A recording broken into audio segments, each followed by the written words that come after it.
నంద్యాలలో విద్యార్థి లోకం భగ్గుమంది.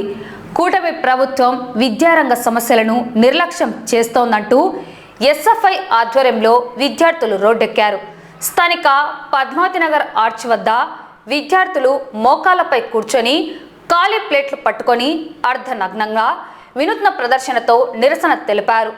గత ప్రభుత్వం నిలిపివేసిన 7,000 కోట్ల రూపాయల ఫీజు బకాయిలను తక్షణమే విడుదల చేయాలని ఎస్ఎఫ్ఐ జిల్లా ప్రధాన కార్యదర్శి ఎంఆర్ నాయక్ డిమాండ్ చేశారు.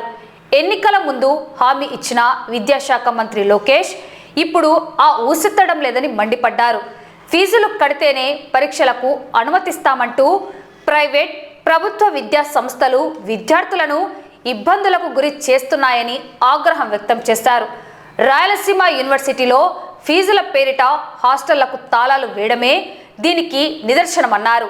అలాగే హాస్టల్ విద్యార్థుల మెస్ బిల్లులను 3,000కు పెంచాలని, పేద విద్యార్థులను ఉన్నత విద్యకు దూరం చేసే జీవో 77ను ఎఫ్ఆర్ఎస్ విధానాన్ని తక్షణమే రద్దు చేయాలని ఎస్ఎఫ్ఐ నేతలు డిమాండ్ చేశారు. ఇంటర్ పూర్తయిన డిగ్రీ అడ్మిషన్లు ప్రారంభించకపోవడంతో విద్యార్థుల భవిష్యత్తు గందరగోళంలో పడిందని, ప్రభుత్వం ఇప్పటికైనా స్పందించకపోతే చలో అసెంబ్లీ నిర్వహిస్తామని హెచ్చరించారు. ఈ నిరసన కార్యక్రమంలో ఎస్ఎఫ్ఐ నేతలు రాజా, రేణుక, శివకుమార్, సాయి, మధు, హుసేన్ వలి తదితరులతో పాటు పెద్ద సంఖ్యలో విద్యార్థులు పాల్గొన్నారు.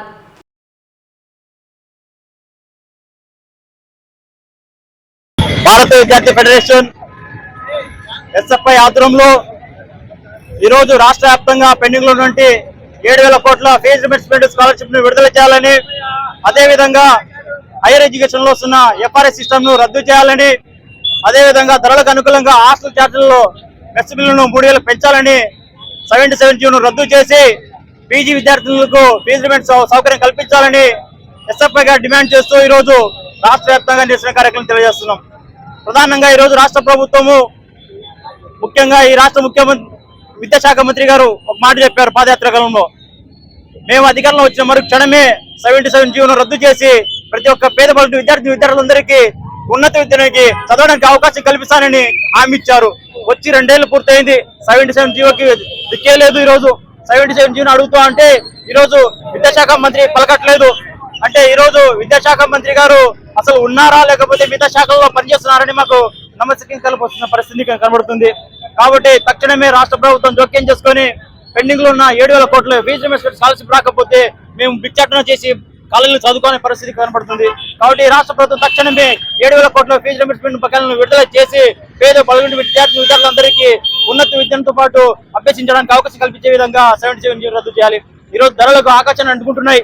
యుద్ధాలు వద్దయ్యా మేము అడుగుతుంటే యుద్ధాలు చేసి అదే పనిగా ధరలు పెంచే క్రమంలో ఈ ప్రభుత్వాలు చేస్తున్నాయి. అయితే ఈరోజు కందిపప్పు నుంచి ఉప్పు కందిపప్పు నుంచి అనేక ధరలు పెరిగాయి. ఈరోజు హాస్టల్ విద్యార్థులకి కేవలం 53 రూపాయలు ఇస్తారు. ఈరోజు ఈ దేశానికి వెన్నుముకైన విద్యార్థులకి 53-58 రూపాయలు ఇస్తే ఖైదీలకు 80 రూపాయలు ఇస్తున్నారు. అంటే విద్యార్థులు ఖైదీల కంటే హీనంగా చూసే పరిస్థితి ఈ రోజు రాష్ట్ర ప్రభుత్వం చూస్తుంది. తక్షణమే ఖైదీల కంటే అదనంగా విద్యార్థులకి 150 రూపాయలు ఇవ్వాలి. ఆ విధంగా మెస్ ఛార్జీలు 3,000 పెంచాలనేది మేము ఎస్ఎఫ్ఐగా డిమాండ్ చేస్తున్నాం. కాబట్టి ఈ డిమాండ్లు రాష్ట్ర ప్రభుత్వంగా పట్టించుకోకపోతే చలో అసెంబ్లీని ముట్టడించడానికి మేము సంసిద్ధంగా ఉన్నామని ఈ సందర్భంగా తెలియజేస్తున్నాం. ఎంఆర్ నాయక్ ఎస్ఎఫ్ఐ జిల్లా కార్యదర్శి నంద్యాల.